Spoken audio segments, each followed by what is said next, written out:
Okay, witch. Okay, witch. What's fucking wrong with you? Okay, witch freak. Okay, witch freak. Okay, witch Burn freak. her. The sidewalk's gone. Okay. Wasn't planning on... Enough about jalopies. Back to the Triangle Shirtwaist Factory.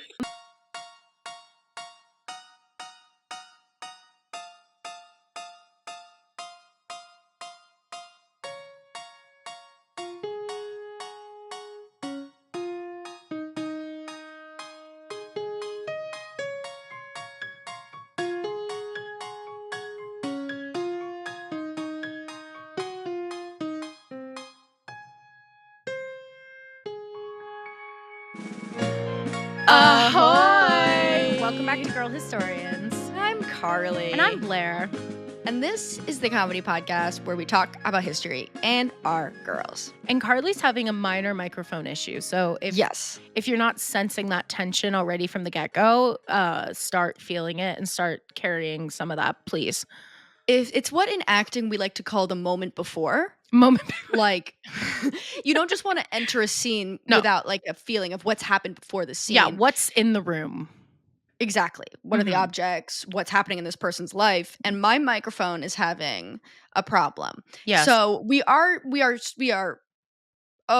powering through, and I'm sitting as rigid as a statue possibly could, because when I kind of shift, it stops working. We should get you. I'll keep the handheld, and we'll get you like a proper like stand-up mic stand, and that's how we'll record from now on. Well, I need to work on my mic technique. Yeah, I need to for Keenan Presents. Girl, they're gonna kill us. They're gonna send us a season. If you don't know what Keenan Presents is, just look it up on the stand-up Reddit, because we can't talk about it because they're litigious. No, they'll find out. They'll send us a clip. They'll send us a clip of this. A clip. Keenan will take our asses to court. But so all that's to say is we're gonna power through, but you'll know before us if this episode is titled Part 1 or if it's just a complete title with no parts, whether or not we were able to make it through the entirety of the content today. But we're gonna try. Which is really fun. Sometimes it's fun that like we mention an issue at the beginning of an episode and then it just never comes up again. And those are always my like dream come true scenarios. Truly. Where it's really beautiful and perfect. And you want the audience to know more than the main characters as well, right? So like you guys know a lot more than us right now because you know what's happened at the end of this recording. You guys are in the future. Isn't that crazy how time works like that? How it's like how it's like we're now in the past, but we're also at the present. But it's so this was the future when I started this sentence. Like, oh my God. It's so fucking fake. It's really like, fake. What have we done? Time is a loop. Time is a joke. It's simply a loop. I'm also How are you like, doing, Blair? I'm delirious. I'm so there is, I kid you not, dear listeners of the podcast, the most absolutely insane construction happening outside of my house. I woke up, I'm averaging 4 hours of sleep for the past week and a half. So I feel like I'm doing some sort of like horrific sleep deprivation experiment. And like, I'm going to get tested at the end of this because it's like, oh my God, like 7 a.m. There's this massive like 10-foot drill just banging into the ground. And today I texted you feels illegal. It feels illegal and it's not. I looked it up and they're like, nope, it's legal. And I'm like, 7 a.m. and they picked the loudest thing to do first thing in the morning. What's up with that? Yeah, they're not laying cement. They're jackhammering. That's what I'm saying. And I'm like, you guys are doing quiet. They take like a 3-hour lunch, 10 a.m. to 1 p.m. And I'm like, why couldn't you do the big drill at 11? Like, I know. So crazy to ask. And then I walked out my front door this morning. The sidewalk's gone. Okay. Wasn't planning on that. I was getting a new couch today. Had to take out a couch, put in a new couch, no sidewalk. Sorry. Yeah, that's tough. Sorry that I didn't plan for the sidewalk to be gone. You know that thing that's always there? Yeah, you can't plan for that on account of the fact that why would it not be? Why would the sidewalk be just simply be there? It's crazy. No, it's the same. Like they dug this big hole with like this ancient basement. They found this like 200-year-old basement. So there was just a big pit earlier this week. So I was already freaked out. Okay, no, I'm actually like beefing with my neighborhood right now because first of all, there was a giant pit. Last night, I was walking home and there was a gang of rickshaws parked outside my house. That's scary. How horrifying is that? First of all, it's scary to see a single rickshaw, let alone 3 to 4 rickshaws. One had a speaker that started playing a woman's voice. Horrifying. And today the sidewalk's gone. I don't know if you can hear this. My neighbors have obtained a baby.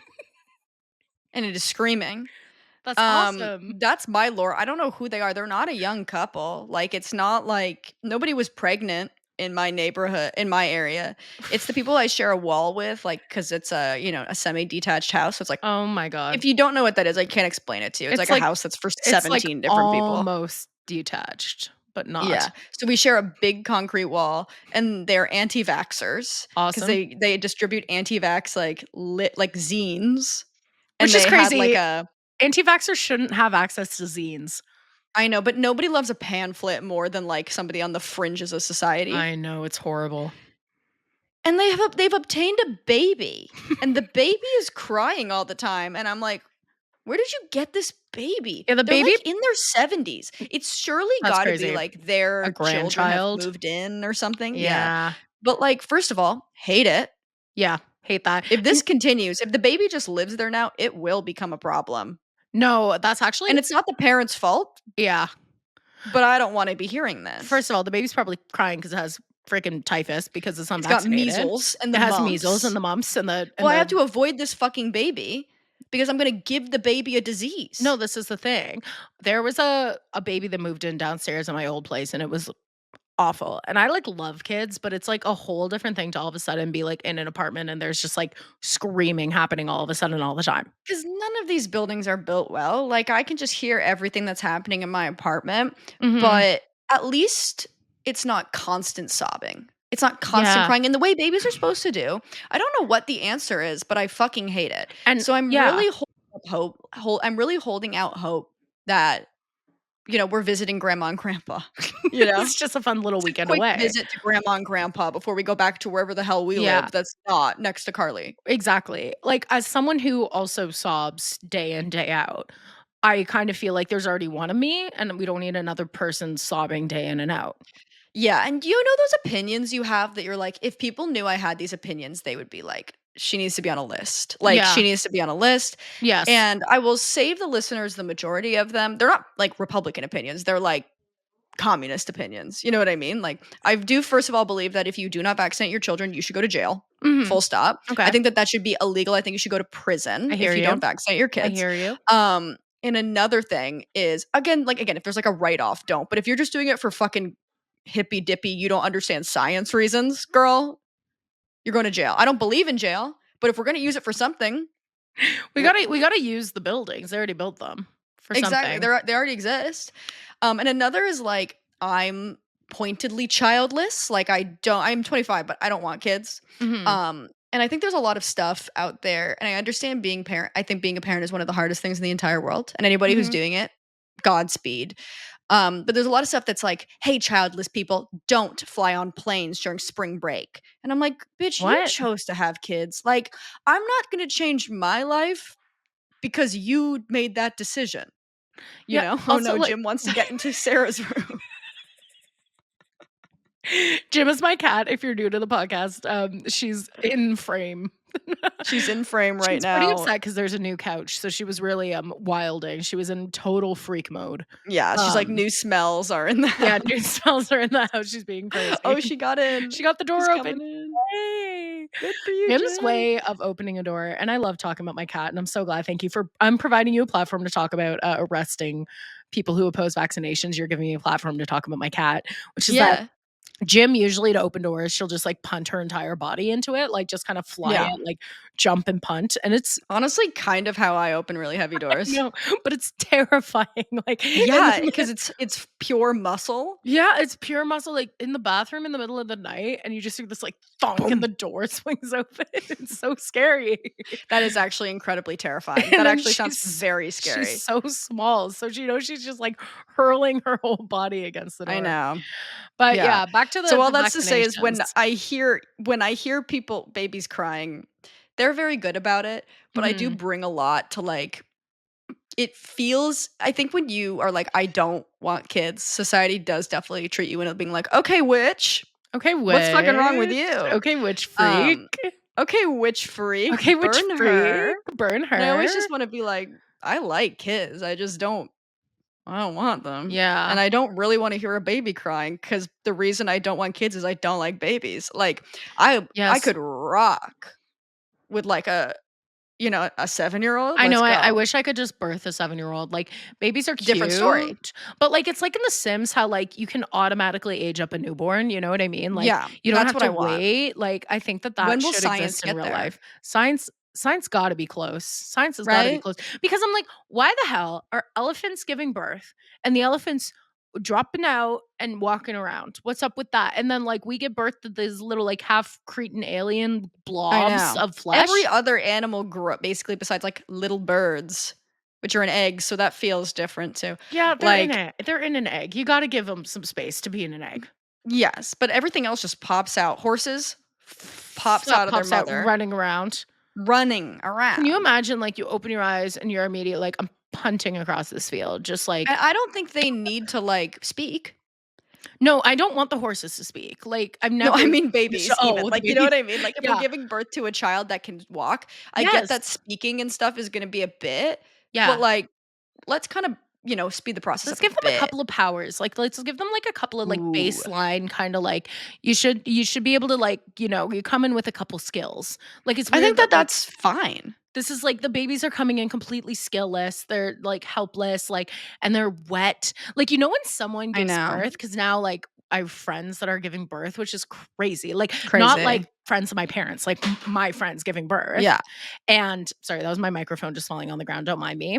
But like, and they post a picture with their newborn, and I'm just like, wait, literally just wait a couple of days. Like, it's too much 'Cause right it's now. too wrinkly, like, It's it's crinkly. obviously been submerged into liquid for a while, and I'm Yes. not saying you need to look cute, but I think the It photo can wait needs for the it baby to dry needs to off a look bit. better than that. Yeah, when there's, like, when its hair is all, like, it's got that straggly hair, like, stuck to its skull, and it's all, like, I know, and I blingy, it's understand kinda that as the purple. mother, you're looking at that going, "This is the miracle This of is a life, miracle nothing of is more life. beautiful," Yeah, but remove yourself for 1 second. yeah, and don't get There it was a girl who twisted. was there was a girl who was pregnant at the high school next to mine, and, Scandal.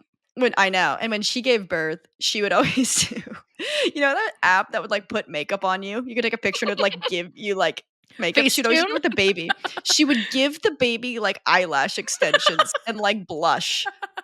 And even at the when your time, we were baby like, isn't broad "No, enough. girl. No. You can't just post a photo of your baby with fake eyelash extensions. But I It's have been fake." saying for years that babies I was just saying they have no skills, and they're also not trying to appeal to the male gaze enough. So, Exactly. Start them young. I'm like, maybe try some Charlotte Tilbury, contour wand stick. Maybe it Yeah, if just you're not gonna work, what are if you doing with that you're not time? gonna work, you might as well work it, Work with an girl. E. Girl, work it, girl. No, I do say this, and I love mothers. I really love the idea of having a child. I don't know. I definitely want children. I don't know if I ever will, like, have a child, but if I do, I'm for sure gonna be posting some nasty stuff. Like, I'm saying this now, I'm, like, posting my slippery fetus everywhere, like, Yeah. like, And but that's your right, like, to be a mother is insane. That's why I'm always like, let's be clear, my beef is with, like, the mommy bloggers who are like, "To be childless? You don't even know the miracle of life." And it's miracle of like, life. okay, but, Okay. like, I respect your choice. Yeah, what if you actually, like, relaxed for a minute? That's my problem with so many people. Relax for, This like, is the 1 core of minute. everything. Relax. You just relax, like, it's 'Cause I actually, like, also it's think not that serious. no, and if everybody just felt, like, confident in their choices, Yeah, then the world would be fine. Like, being like, "Not for me. Love it for you." yeah. What's so wrong But with there's, that? like, a We've weird lost that. defensiveness, right? Of being like, "But I did this, so you must." Yeah, it's also that, like, everyone is obsessed with getting, like, a top liked comment on Instagram these days, and no one's talking Yes. about that. Everyone's talking about going viral. I think that most people on average want a top like comment on Instagram, Yeah.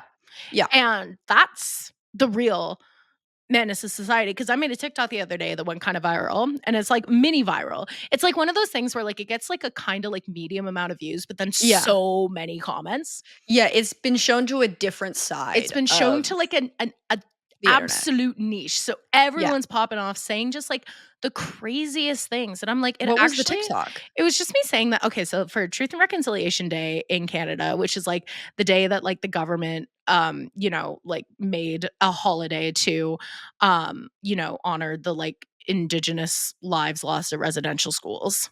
And it's like to like observe reconciliation stuff for the Indigenous people.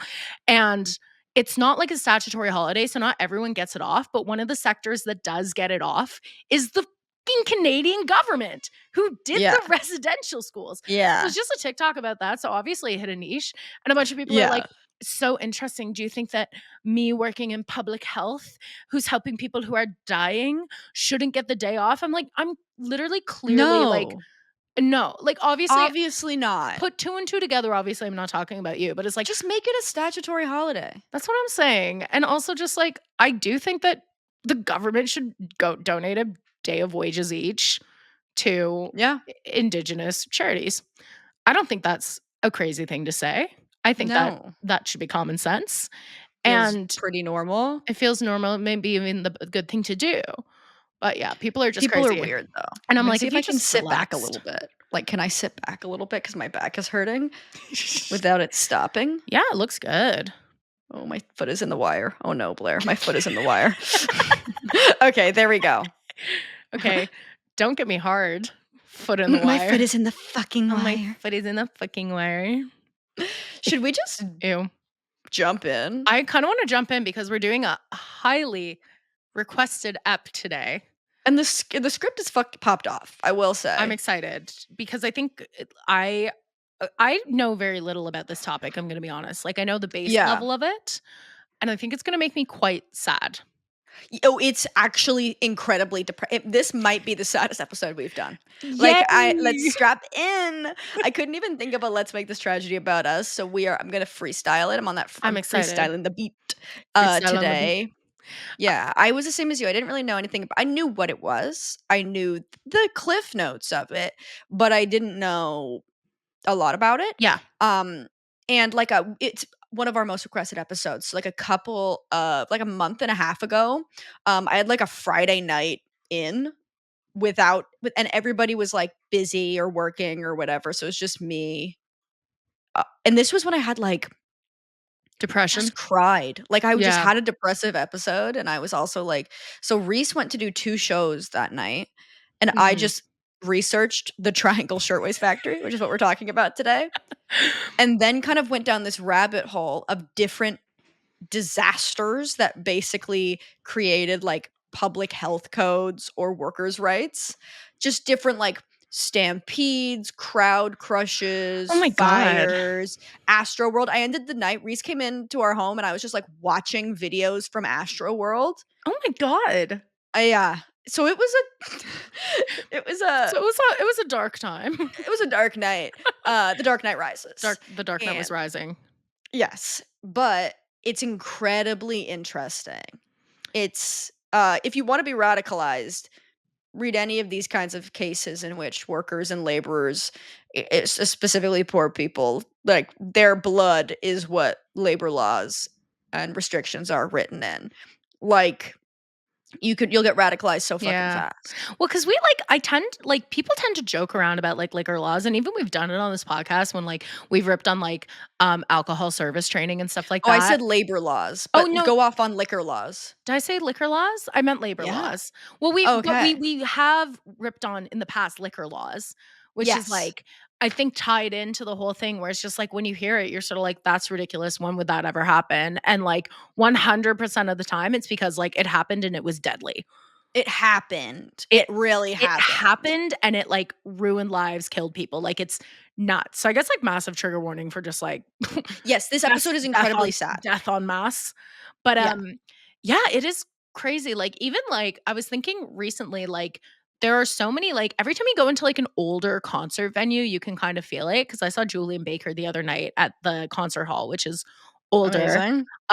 But it's, that one's actually quite good. But like if you ever go to like a really old venue and you're like, you can see how people would get hurt here. Yeah, theaters, dude. Yes. Seriously. I'm like, okay, so there's 5 exits, but they're all in the same fucking corner of the theater. No, it's crazy. Like it's absolutely nuts. And I feel famously fires stay away from the exits. The fires are sentient and the fires can stop. Yeah, the fires stay in the middle of the room and you can all go to the exits. It is really crazy. Like one of the things I was going to talk about it a bit later, but we can just talk about it now. There's a couple that are really interesting.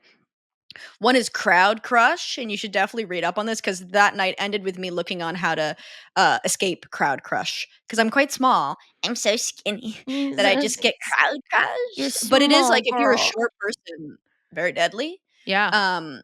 And if you're in a situation in which like you feel as though like basically it's when like people are packed and you can basically end up getting stampeded, but because everybody's packed so tightly in like a concert or whatever, you suffocate, so you pass out, and then you like get trampled or whatever. That's horrifying. If you keep your arms out in front of you just to give your ribs chance to like expand, that's one thing. I'm giving you guys a real dark look into my brain of just being like I'm gonna die. And moving diagonally, because after what happens, Crowd Crush moves like a wave, so there'll be a big push and then it will relax, and that's where you want to move diagonally out of the crowd. Fun fact about that. The reason all doors open outwards is because of a lot of theater fires or Crowd Crush instances with children where like they would all start pushing up against the door and you can't open the door because everyone's pushing up against the door. Oh my God. That's why all doors open outwards now. That's Stuff smart. like that is really crazy. Like if you ever are like, why is it that way? There's a reason, and it's because 80 kids died or something like that. That's crazy. Look up, it's like called like the Great or like the Victorian Hall disaster or something. I'm also peeling an orange with one hand right now. Let's talk about it. Super impressive. That orange is fully peeled. And it's like a bunch of kids crowd crush. It's crazy. Oh my God. Sorry that you guys have to hear this. It's just how my brain operates. Taking in some of the deepest tragedies of the world. Yeah, as you do. I'm my mother's daughter, but we're talking about the Triangle Shirtwaist Factory. Yes, let's freaking go. Why don't we just jump into it? Yeah. Okay. Let's take maybe a little break, and then we'll come back to it. Yeah, let's do it. Too much, too fast. Okay, I'm ready. Yes. Okay, so I have 3 sections. Introduction, the timeline, and then we'll talk about the aftermath. Yes. Okay. I'm excited. Pretty standard. Pretty standard in the stuff. Introduction. Pretty standard stuff. So the Triangle the Triangle Waist Company. Okay. Which was the company that basically owned the Triangle Shirtwaist Factory that will, spoiler alert, be catching on fire soon. Oh no. Was owned by Max Blanc and Isaac Harris. They are 2 immigrants from Russia. They're Jewish on account of, I don't know if you know about oppression. But I've heard of it. Basically, Jewish people were forced to leave take your pick. Take your pick of any country. And forced out or forced enslaved. out. Okay. So they were businessmen in the garment industry and founded the Triangle Waist Company in 1900. Iconic year. Crazy that year is real. Yeah. They started with a shop on Wooster Street. This is New York City. Oh, New York City. 1776. Before New York City. 1776. Before they expanded to the Ash Building, where the fire eventually took place. They expanded in 1902. Okay? Business is booming. Can I just say right off the bat, this is all way more recent than I thought it was. I thought this happened in the 1800s. Really? Yeah, I mean, 1900 is almost 1800s, but I see what you mean. But like, I'm like, oh my God, 1902 feels like. Yeah, it is recent. Like, I got some of these facts, and again, this is the girl historian way, but like, to check facts, I would like go to Reddit threads, and people would be like, my great grandma was in this, and I'm like, that's fucking crazy. That's insane. That's insane. No, that's nobody so who is in this fire and survived should have a great grandkid on Reddit. That does not make any sense to me. Yeah, you should be developing labor laws. Get off Reddit. Exactly. It's crazy to me also because I think so much of our narrative is that like 1940 is really when women joined the workforce. And that's when middle class women joined the workforce. Yes. And upper class women joined the workforce. Poor women have been working forever. Yeah. And hearing stories about that kind of like reminds you of that. Do you know what I mean? Absolutely. Especially in like one of my biggest soapboxes, I'm sure I've talked about on the podcast before, is that like textiles in general have always been women's work. And that's why it's been so historically disrespected, and why we have like, not the only reason, but like one of the biggest reasons that we have this huge toxic fast fashion industry is because it was just always women, and we were just like, oh, how do we get the women for cheaper? It's insane. Yeah, it is wild. Yeah, because like this stuff is still happening. It's just happening in different places where you don't have to think about where your clothes are coming from. But this stuff is still happening. Yep. So Blank and Harris leased the 8th, 9th, and 10th floors of the Ash Building in Greenwich Village for factory operations because they're expanding. Okay.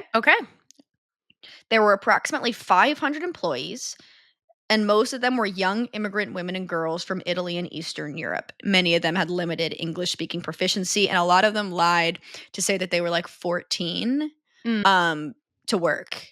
Yeah, and they were like kids. Mm-hmm. Oh my God. Wig. Awesome. Wig. I love it. I love when 12-year-olds are working in the factory. I love when the story starts off with child labor. Yeah, and that's not the worst part. So like that's when the story's crazy. Awesome. You're like, so this is actually just the introduction that children were working here. The children doing labor is just the context. That's just context for what's to come. So that's also important to note is that most of them were again immigrants with limited English speaking abilities. Yeah. So again, like just a group of people to be fully abused. Sweet. And I'm sure that wasn't intentional. No, and the thing is that it's actually a coincidence and not a pattern of behavior. Yeah. And we're not seeing that today or ever. All fine. Racism was actually ended when Obama got sworn into office. I don't know if you knew that. I don't know if you've heard of it, but Obama ended racism. But I don't know if you've heard of Obama. But things are fine now. Okay? Obama. Unfortunately, it's about time we did our Trump impressions on the podcast. Can I just say, and I'm sorry, this is so off topic, but like the unfortunate thing about Trump is that he will just drop iconic one-liners. Like this is the thing. And I wish he was dead. Let's say that. I wish he was dead. I do think it'd be bad if he was assassinated because I think Republicans would win the election. But I wish he died. He should go on a cruise ship that just never gets to dock ever again. Yes. That's my solution to Trump. Or when he had COVID, I was like, we got him, guys. There's no way he's coming out of this. I know, but he's built like a fucking tank. Nothing will kill him. He's like the opposite of Mick Jagger with not dying or Keith Richards with not dying. It's crazy. Exactly. So, but he is like funny. That's the greatest tragedy of Trump. Is that like Sleepy Joe and Crooked Hillary are objectively fucking hilarious nicknames. They are based on discrimination, bullying. They're vile. He's destroyed the world. Let's say that. Yeah. Fucking funny. Say Sleepy Joe. No, the one that literally has not left my brain is when he says, I don't have a plan. I have conceptions of a plan. He has the concepts of a plan. I have the concepts. Yes. I have concepts of a plan. I'm not the president right now. There's one, and we'll go back to the Triangle Shirtwaist Factory after this, where he's at a rally and he's kind of talking about the Gettysburg Address. He's circling it, and he's like, the Confederates that day, Stonewall Jackson, he was there. He was like, wow. And I'm like, he has dementia. Like, he is not there. But Stonewall Jackson, he was there. He was like, wow. I wish I wrote that. No, it's so funny and it's so unfortunate because he's evil. He's the most evil man on the planet. I want him gone. But man, like just like seeing like a debate and him going like Hannibal Lecter. You're like, no, girl, what are you talking about? Like, unfortunately, the entertainment value is extremely high, and then you just get hit with the like the horrible things. Like he was born to be a loosely toxic and horrible reality star, but that has no real bearing on politics. He's just supposed to be a shitty, horrible guy. Yeah, and for some reason, he's become president. I really think that he was born to be like the male Wendy Williams. Yes. And for some reason he got siphoned into politics. No, he needs to just be death to all of them. Yes. Like he needs to just be saying like crazy things on a talk show and we're all like, glad you only have a talk show and not a political position. Yes. But anyway, back to the Triangle back to the Triangle Shirtwaist Factory. 1908, business is incredibly successful. Sales reach $1 million in old-timey money, so lots of money. Can I ask a stupid question? And Harris, Sorry. What are they selling? Are they selling shirts? I'm getting to that. Yeah, so shirtwaist. So it's basically women's blouses. Okay. Yes, it's like if you picture a woman in like the Gilded Age or like 1900s, that kind of blouse of like, it's a white little kind of poofy shirt with a high neck. Chemise vibe. Yeah, exactly. I'm picturing it. I know what it is. Yes, and they are the Shirtwaist Kings, as they are called. Okay. That's their name now. The Shirtwaist king Kings. of the blows. The Shirtwaist Kings. Sleepy Shirtwaist. Sleepy Shirtwaist. Yes. Okay. So employees worked 52-hour weeks with shifts of 9 hours on weekdays and 7 hours on Saturdays. Okay. Love. Wages ranged from $7 to $12 a week, which would be the equivalent of like $230, $390 a week. No, I'm sorry. No. Which is, I think just we should take a break on the podcast to remind everyone that the only reason that minimum wage exists is because your boss would love to pay you less. Yeah. Mm-hmm. But the government has told them they can't. But God, they would love to pay you less. Yeah. Also, why tipping still exists. So let's just say. Yeah. So that's bad. Nightmare. There was also safety concerns in the factory before the fire. Well, respectfully, why are you putting a factory on the 9th floor of a building? This is what's crazy. I thought it was a fucking factory. Do you know what I mean? Or like when I heard about it, I didn't register that for some reason the factory is on the 8th, 9th, and 10th floor of a fucking building in the 1800s or in the in 1900. God, I hope they have a friggin' elevator. Like, they have 2. We'll get to that. Oh no. The elevators are going to come back in a big way. Okay. Okay. Awesome. Put a pin in that. I bet that's going to rock. So also, let's just say one thing. It's 1900, so every building is built of motherfucking kindling. Like awesome, and bring it back. Honestly, we don't get great fires anymore. We don't get somebody leaves their hot plate on for a bit too long, and then the city is decimated. You imagine going out on a Friday night, you leave your straightener on, and you burn down. And like next thing you know, the annex has been burnt to the ground. Burn down the center of downtown. No longer exists. Because you left your straightener on, by the way. It's like every major city had like a great fire, and it's like everyone's just like, they were like, what do we do about this? We should just build every single house of wood and paper, maybe, and bring it back. I think wood and paper is good. I think wood and paper is the vibe we're missing. I think that's what we need. Yeah, we need more trees tightly packed with bad electricity wiring. That's all we need. That's all we need. That'll fix it. So one of these safety concerns involves stairways. First of all, they had one less stairway than was industry like standard for fire safety. The city allowed this because they built a fire escape, which was incredibly shoddily built. Yeah. Very rickety already. And by a lot of accounts, broken before the fire. And can I be so honest? Whenever I've seen a fire escape, I'm always like, has this been used? Like, has anyone tested this? Like, what? Because to me, it feels as though a fire escape is just allows you to get a little farther away from the fire, from the flames. Yeah, I feel like a fire escape is something you have, and you're like, I'm gonna sit on this and read my book, and maybe someone will take a picture of me. It's not saving you from the fucking fire, dude. Yeah, maybe that's ignorant of me, but like, well, the idea of a fire escape, I think, is that you can climb down. Yeah, but like, I'm looking at a fire escape right now out my window, and there's just a drop. It's like, giving fire safety. Yeah, how do you get the ladder down? Like, I feel like I burn a lot. Lots of questions. Like, oh, where does the ladder latch? Like, I don't fucking know. No, and this one's already shoddily built. Okay, horrible. There was 2 stairwells. There was one that many workers didn't really know about, and the main stairwell, which the doors were locked during business hours to prevent theft. So basically, they had a foreman on the floor to prevent unsanctioned breaks, because a lot of people were like, oh no, they actually locked the door because they were taking breaks. No. The foreman was on the floor being like, don't you guys stop for a single moment during your 9-hour shift. We need these chemises. The door was locked so that when everyone was like punching out at the end of the day, but they didn't have, I don't know what it would be in 1908, but they were leaving. The foreman would check their like hat and their purse to make sure that they weren't stealing a fucking shirtwaist. They did this to me at Baby Gap. And you're like, I don't have a baby. Yeah, I'm like, what do you think I'm stealing? Is Baby Gap. None of this shit fits me. No, I'm not a baby. I'm not a baby. Idiots. Also, you're paying them fucking $6. Like, let them take a chemise. Who fucking cares? I know. That's awful. So they locked the doors. Yes. It was also rumored that these doors were locked to prevent union organizers from accessing laborers. This can't be confirmed.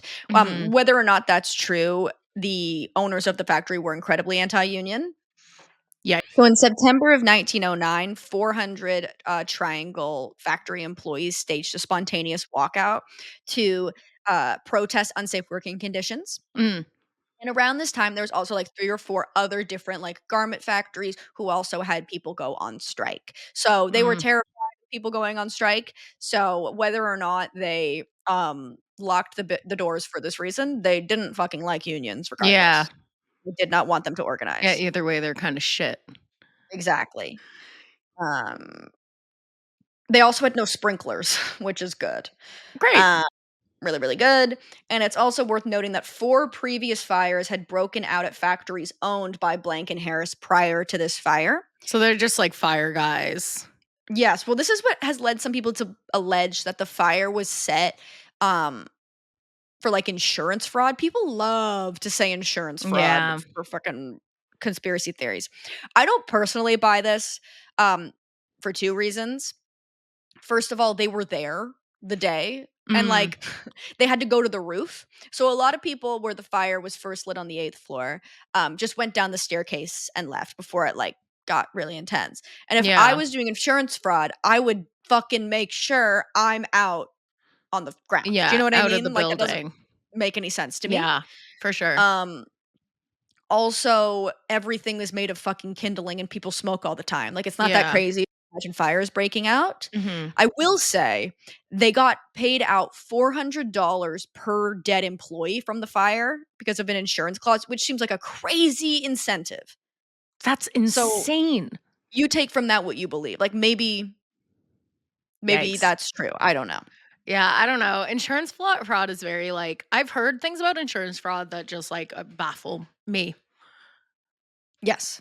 So I would well, it's hard for me to believe it because I'm like, I would never do it, but then again, people are fucking evil. I would also build my 3rd fucking yeah. staircase. Yeah, my neighbor did insurance fraud when I was a kid and I was there. Like, he set his car on How? fire. Oh, right. Okay, yeah. Yeah, and I was like, "Damn, okay. Damn, okay. Damn, okay. Sure." Okay, now we're at the timeline. Okay. So the fire Whew. took place I know, strap in I'm everyone. strapping in. The fire took place on March 25th, 1911. So, we're coming a Okay. year shy of Titanic. That's rough. It's gonna be rough to have the Shirtwaist Triangle Factory fire and then Titanic right after. They're And gonna then the be hit. war. They're hit hard. Oh Times god. were not good. Yeah, this That's why the sucks. 20s happened. They were like, Yes. "We need good vibes. Yeah, we can't do this anymore. It's too We s depressing. a little party never killed nobody." Little bud. They brought Fergie in. They brought Fergie in after the Triangle Shirtwaist Factory and Titanic in World War I Yeah. because they needed her. I said, "We need Fergie. We need Stacey When the Ferguson." world needed her most, she vanished, which is She actually kinda vanished. crazy. It's She actually literally crazy. Where is Fergie? We need her. Because Fergie literally froze herself in a ball at the bottom of the ocean, like Avatar, like Aang, Avatar: The Last Airbender, only to be unfrozen much later when the Fire Nation, let me just say it, has already begun to take over the entire world. Yeah. It's Yeah. just funny to me Oh, no, why Fergie would do that to us when we needed her most. that's crazy. Fergie, come back. Fergie, come back, we Fergie, need come you. back. So back to the Triangle Shirtwaist Factory. I have to add that every time because it's Enough so about horrific. Fergie. Enough Do you know about what I Fergie. mean? Yeah, no, I know what you I need like we need kind of a bit of a bookend in between because we can't joke about Fergie and then go do what I'm about to No, tell you you, have to say, "And now back to the Triangle Shirtwaist And now back Factory." to the Triangle Shirtwaist Factory. 8 a.m., employees begin arriving for their Saturday shift. Also sucks that this happens on a Saturday, let's say that. Yeah, that's rough. There's also a toddler I can hear through my wall now. No, there's another baby. There's a second baby? Maybe Yeah, maybe they've she's talking. maybe they've started it. Okay, good for her. Okay, slay mama. Slay, mama! Slay mama, I'm gonna speak miss you when the mama. measles takes you. Oh my god. That's horrifying. Okay, yeah, going to work on a Saturday is already, like, a At particular 8 type of a.m. hell. Their 8 shift a.m., that's begins at horrible. 9, so You people can't start even arriving at 8. you can't even go to the club Friday night because you gotta be up No, at and you 8. can't go to, like, the Met or get brunch on a No. Saturday. You can't do all sorts of New York things like the Chelsea High Line. I know, you can't go to Magnolia's, You can't go to Magnolia's, you can't go to the Brooklyn Bridge and just kinda, like M&M store, you can't go to the M&M store, you can't go to Times Square. You and can't even these girls wanted to go to Times Square. they wanna go to Times Square. That's the saddest part of You it. can't drive your jalopy down Park Ave. The number one, the reference of a jalopy is really good. Thank you. It's fucking really No one funny. talks about jalopies anymore. I feel like we just lost them. Where did the jalopies go? A song from the Sleepless in Seattle soundtrack called A Wink and a Smile. It's very good. I think it's sung by Harry Connick Jr. And he goes, "Leave your old jalopy by the railroad track."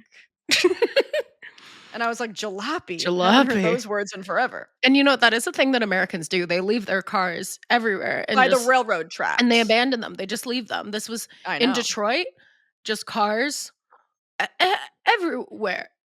This is what I worry that Canadian children are missing out on. Such a large part of my childhood growing up in the States was just kind of roving through the woods and finding abandoned shit, cars in the woods. There was an old pool that they just kind of let the fucking woods grow around, like just an old pool from the 50s. And like, that's awesome. We don't have that in Canada. I remember there was an abandoned house near my house when I was younger. That's fun. But even that, it was just sort of like everyone knew it was like it was just kind of like, it was a thing. It was a thing. It was a thing. People knew it. Like there's Maybe never just a car. More, like not in the city. I feel like maybe, but I just feel like we were in the city in Detroit, and there were just abandoned cars.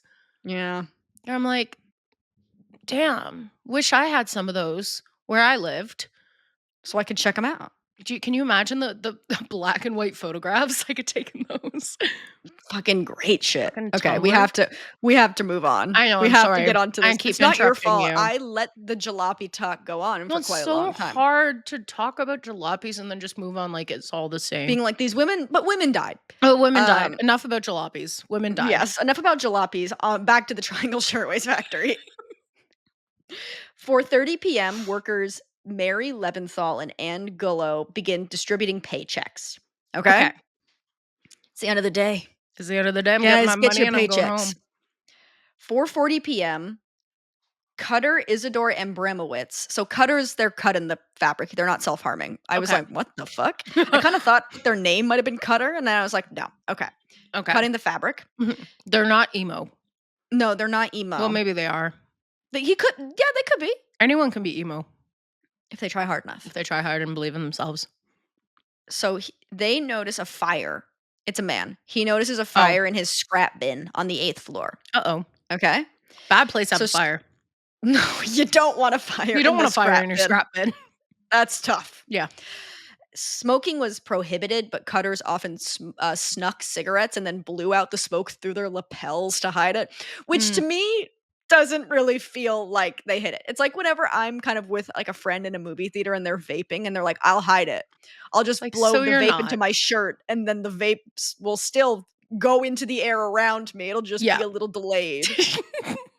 This is like when I would stuff dryer sheets into a toilet paper roll and cover it with Kleenex and smoke weed through it. Yes, it's like it's not now. It's not doing anything. Yeah, I was like, I don't think that was having the effect I thought it did when I was 18. No, that's so. It could have been it could have been a cigarette that started this fire.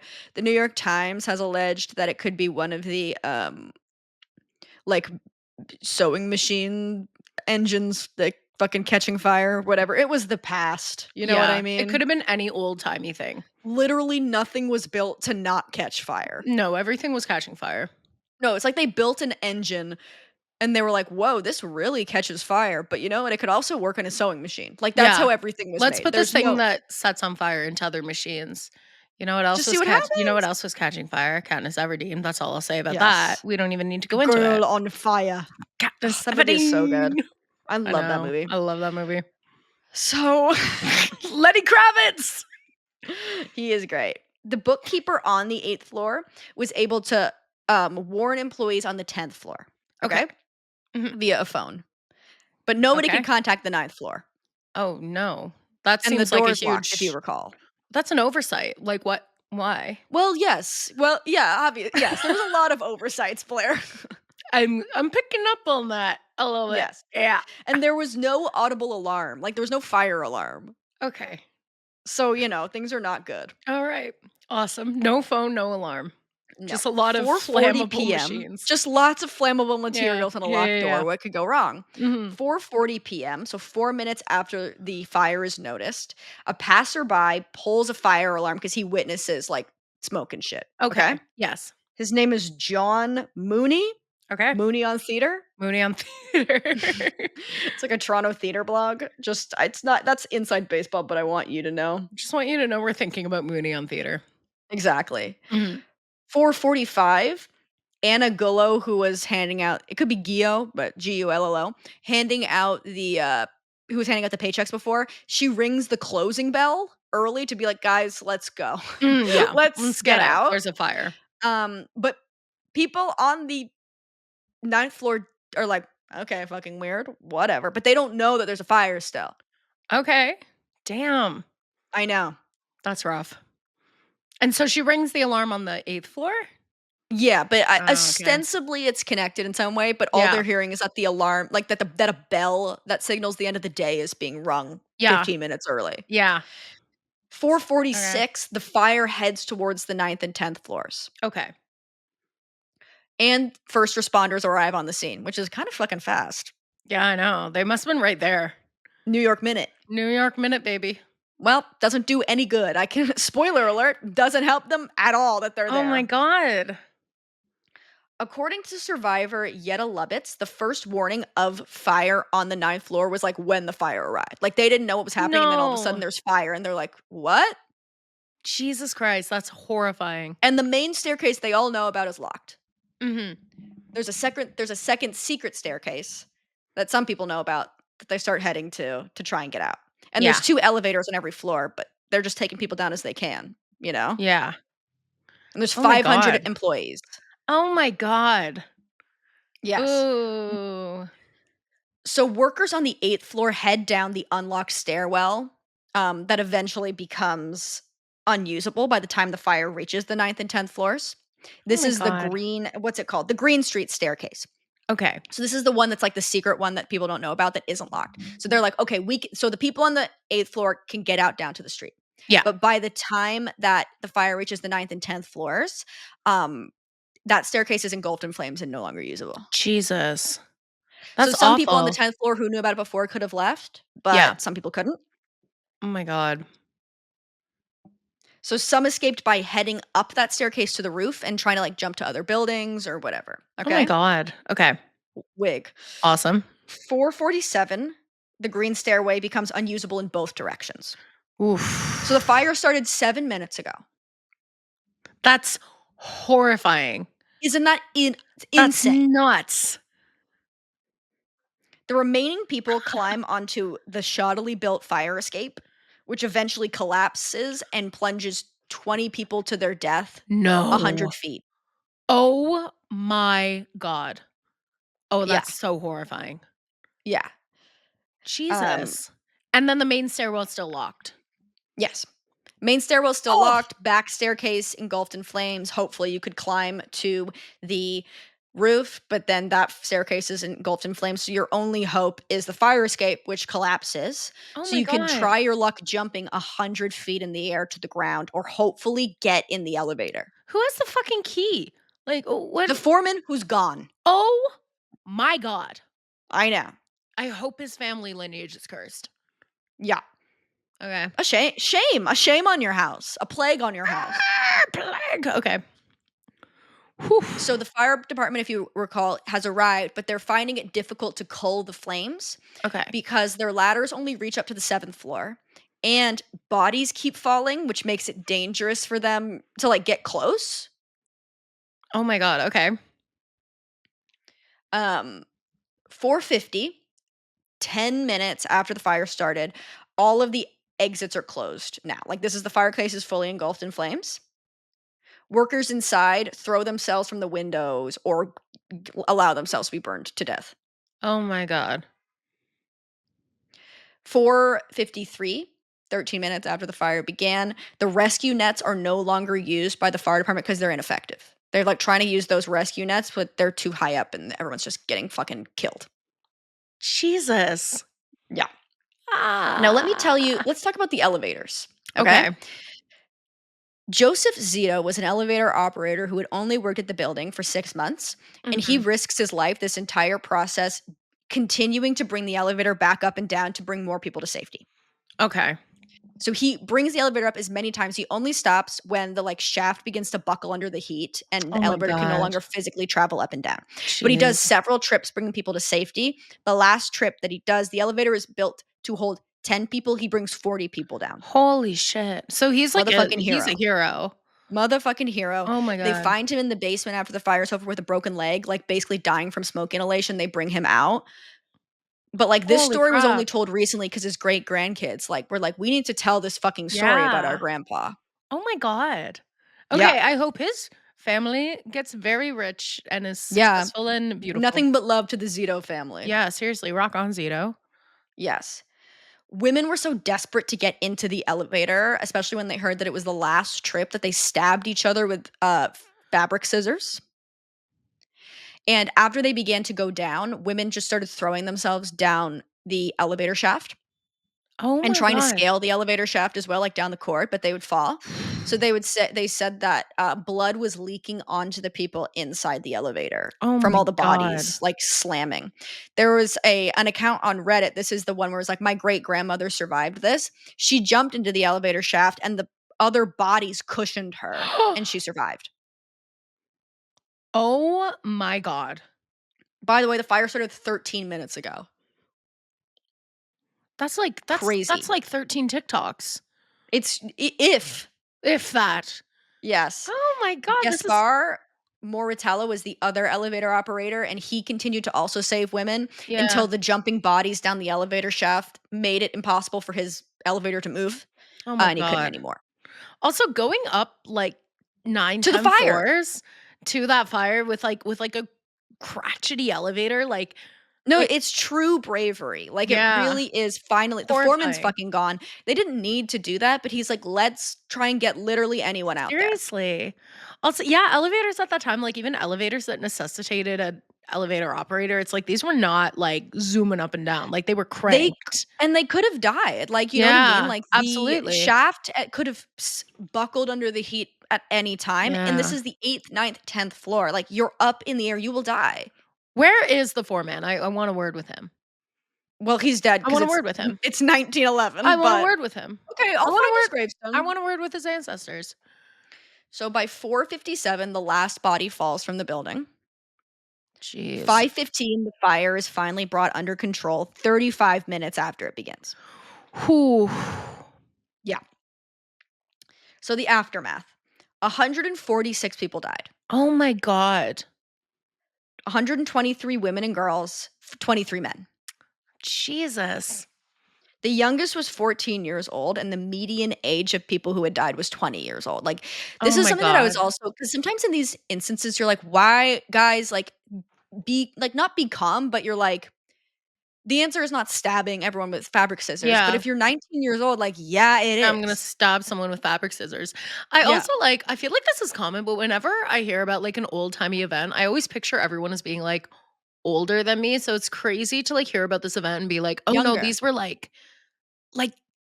kids, college age, kids, kids, teens. And a lot of them, again, if you're an immigrant in this time, you are escaping famine and oppression.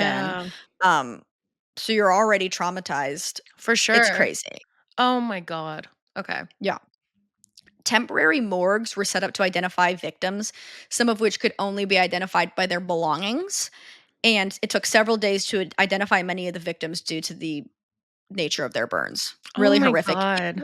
There's a lot of pictures that they just kind of whack on the front page of the Wikipedia page, which I take issue with. I didn't really want to see a dead body today. No, Wikipedia is wild like that. I'm that's you. I remember when we were learning about the Holocaust in elementary school or middle school, and Googling stuff and Wikipedia being you want to see this? And being oh, the most horrific thing I've ever seen in my child life. Yeah.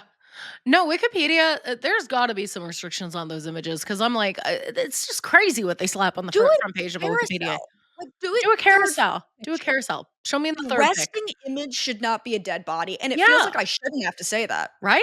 And I've always said this. I feel it should just be implied that I don't want to see a dead body. It should be implied, and yet it's not. And it's not. It's confusing for everyone. So on April 5th, the same year, a month later,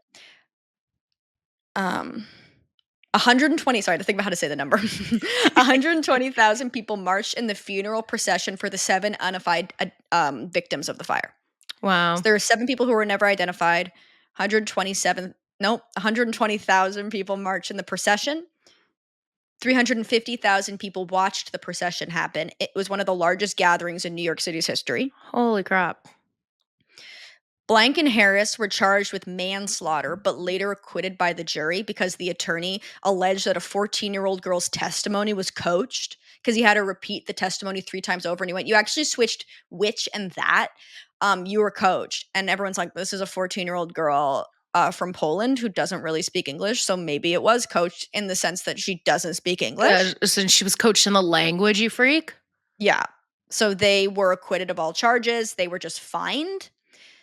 Blank and Harris tried to bribe survivors into saying under oath that the working conditions in the factory were safe. Joseph Zito was one of the people who refused to be bought and did not accept the money and continued his story till the day he died. Good. That it was on King. Good. Blank and Harris were caught locking the doors on their factories again after this happened and fined. What the fuck? I know.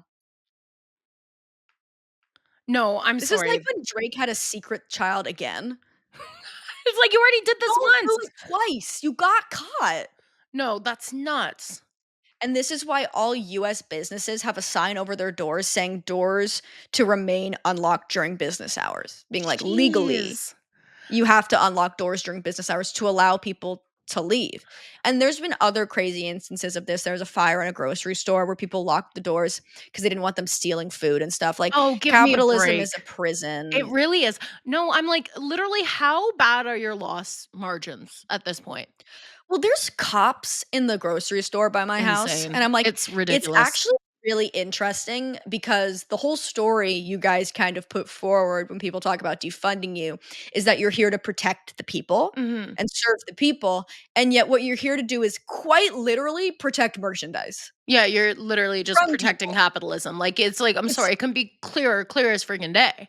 Yeah, thank God nobody steals a goddamn apple. Yeah, or else you'll get copped at Loblaws. Like, give me a break. I know. The Loblaws cops reconsider ridiculous. Life choices.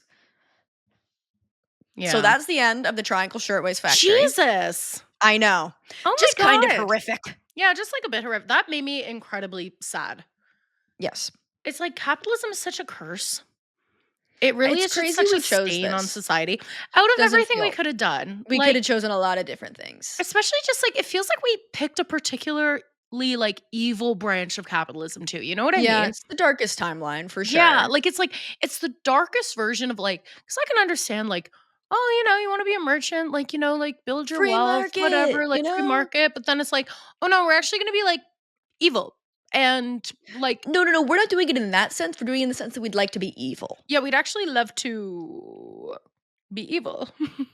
Yeah. We'd actually love to be evil. We were thinking about it and we were thinking that like the free market's interesting, but being evil is really exciting to us. So it's actually a really kind of exciting opportunity that we're really looking forward to exploring. Yeah, it's really, no, that's horrible. It's really like, it's incredibly sad. It's also like, I think something, and we touched on it a little bit before, but like, I think when it comes to things like labor laws and like minimum wage and like all these things we kind of take for granted now, it's like, oh, like these are things people died for. Yeah, every single labor law is written in blood. There is 100%. No labor law that has been put forth without death. People dying. No, like even I think about like, oh, I lost my train of thought because I'm literally in a sleep. You're on 4 hours of sleep. I'm on 4 hours of sleep over 2 weeks. Let's say it. And speak on it. But like, you think about like, that's why like whenever people like knock like unions and stuff like that, I'm like, you realize that the unions are because people died.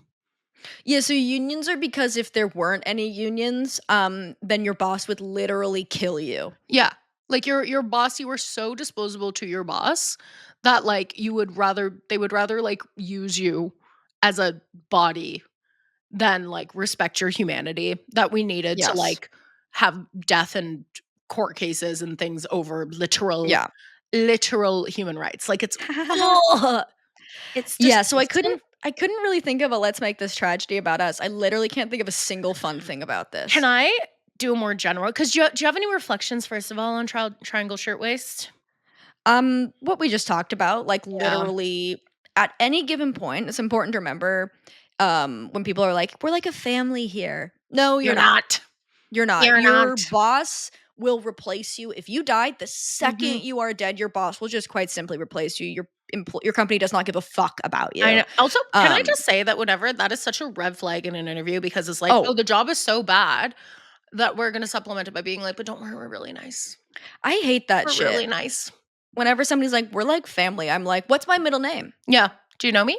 Because I have like my manager and I are really good friends, and I'm like, you know a lot about me, and there's people we work together and you know a lot about me, but it's never the motherfuckers that are saying we're like family that know a single detail about my life. Yeah. Like, I really, like, my favorite workplaces have always been people who are just like, yeah, we all work together, and if we become friends, that's great, but like my work now, it's like there's absolutely no expected loyalty to the workplace in a way that makes me want to invest my time into it because I know they'd respect me. You are respected. Exactly. You know what I mean? And that's why I stuck with them longer than any job I've ever had in my damn life. But like, oh, damn. Okay, well, is that your that's what? Yeah, I'm trying to think of literally any Let's Make This Tragedy about us. I'm gonna pitch one. Okay, I think we should do a Let's Make This Tragedy about us, about just because we're wrapping up this final episode of Summer School. The Summer School. Okay, and that's fun. That's fun. I think we can just. We need something to kind of like lighten the mood after those horrors, but I just can't think. It's like people died on the Titanic and the Salem witch trials. They're all very sad, but there's something about this that is just so dark. Yeah. Oh my god, it's so dark. But you know what? I'll say it. If you're thinking, why are girl historians doing an episode that is so dark? You asked for this. You literally, no episode has been more requested you than this begged on it. Bended knee begged for this episode, and we did it. Oh, milady, please talk about the 146 dead women in 1911. Milady, please talk about the men locking the young immigrant women into a room and burning them alive. Please, milady, I want to hear about how they all burned to death. Please, Blair and Carley, please do this. I need to understand. Yes, you asked. You asked, we delivered. Oh, welcome. Okay, do you want to do the thing? Yeah. Let's make this tragedy about us. Okay, favorite moment of summer school and least favorite. Okay. Yeah, our rose and our thorn. Our rose and our thorn of the and summer let's school do a bud as well. What are we looking forward to in the next season? Okay.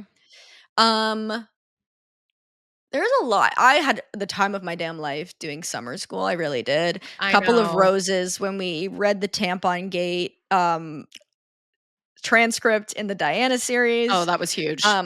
Reese coming on and talking about the maggots falling from behind the mask has got to be up there in iconic moments. And just I did really, really like the Beatles' messiest moments. One of the last episodes we did. Fun. It was just so funny. I think that's one of my like top favorite episodes. Yeah, I agree. I feel the same way. I was listening to it and I was like, this is funny. It's just cool. It's me saying jokes I remember saying, but I'm like, this is funny. I'm being really funny in this. Yeah. So those are my roses. What about you? Okay, my roses, honestly, I just loved the Beatles. Like, I think I'm just such like a music freak in general that like I knew I would like it, but I just ended up finding such like a depth to those stories that I never had before. And like just being able to like look at their discography and like their influence in such like a holistic sense. Like I truly read this like truly one of the like densest history books I've ever read on the Beatles, and it was like just so interesting to dive into like one sector in one like fairly short time and how everything changed. I just loved it. It was really fun, and I really loved the like switching topics. It was so much fun. I think like, and this is a little sneak peek into the future, but like I do think that moving forward we'll do kind of overview seasons, but also kind of just, you know, some fun little topics in between. It's fun to just do a little, you know, we couldn't do a whole season on the Triangle Shirtwaist Factory. Every one of our listeners would end their lives. No, like, I would not survive a second episode of this. Are you kidding me? I'm barely hanging on now. So it's fun to do like a little sprinkling of different stuff. We did go cuckoo crazy in the molasses flood. Oh my God, I forgot about the molasses flood. That was a huge highlight. Yeah, lots of fun ones. Molasses flood. Yeah. I'm trying to think of a thorn. What's my thorn? I feel like my thorn was just like we had to do a lot of like administrative shuffling. Yes. That I think has paid off, but it was like, oh, girls, it was rough for a little bit. Yeah, lots. What's so crazy about running a podcast is like you just kind of want to be silly online. Yeah. And then you become a small business owner and it's fucking annoying. It's like it's annoying. When I talk about this with friends, they're like, "How's the podcast?" And I'm like, "Well, first of all, it's my damn small business. How is my business? How's my business going? It's a business. Yeah. It feels crazy 100% of the time, but it's fun and rewarding. Much like crazy. Owning a cupcake store. Literally, this is our cupcake store. The podcast is our cupcake store. And I've said this. And we went through a tough moment in the cupcake store. Mm-hmm. But you know, it's coming back. We are coming into ourselves. I really think that all the administrative stuff is paid off, like we talked about on the last episode, but the voice of the podcast, awesome. Feels really like we've honed in on what we want to do. Yeah. It's really a fun and rewarding experience. And but even when it was hard, it was still fun. It's just been like a journey. Making chemises in a factory. Exactly. Like, it could be worse. And it has been worse for many people. Exactly. And my bud is, I'm trying to think of like how to be like, I'm excited to go to the far past. Yes, again. Me too. We've been doing a lot of 1900s moments, which I love. Yes. Obviously, the 1900s have got to be the craziest 100 years. And it's like the 20th century. Like what? Just like what's we didn't going start on the there? Fire. Come on, let's be literally what's going on. You have to give it up for the 20th century. Mm-hmm. But there is something very fun when we did Salem of like the past is people just acting so wild out of context. Yes. Like you'll just be like, they did that. And you'll be like, why? And then the history book will be like, no one knows. I don't know. They did it. I'm excited about that. I'm also getting that like itch again. And I felt this where it was like, I get this every time, but it was like the subject that we're doing next, I was kind of unsure about whether or not I'd actually be interested in it. And when I started doing the research, I was like, oh no, I actually like, this is a new thing. This is a new fixation, which is really exciting. Little peepers peeled for this, on our Instagram at Girl Historians. Yes. Or on the podcast feed, we'll launch our new trailer soon about the new season. Yeah. So we're going to take a little break, but we'll be back sooner than you think. When we say break, it's not going to be too long. I wouldn't worry about it too much. It's not like a real break. We just got to make sure the research is correct so we don't invent a new character a la Unsinkable Molly Brown. I think we're getting pointedly better at research. 100%. But things are way more correct.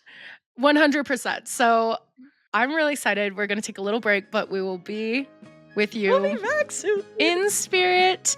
And we love you so much. And whether you joined in today or long ago. At any given point, we'll see you later. Love you so much. Bye. Bye.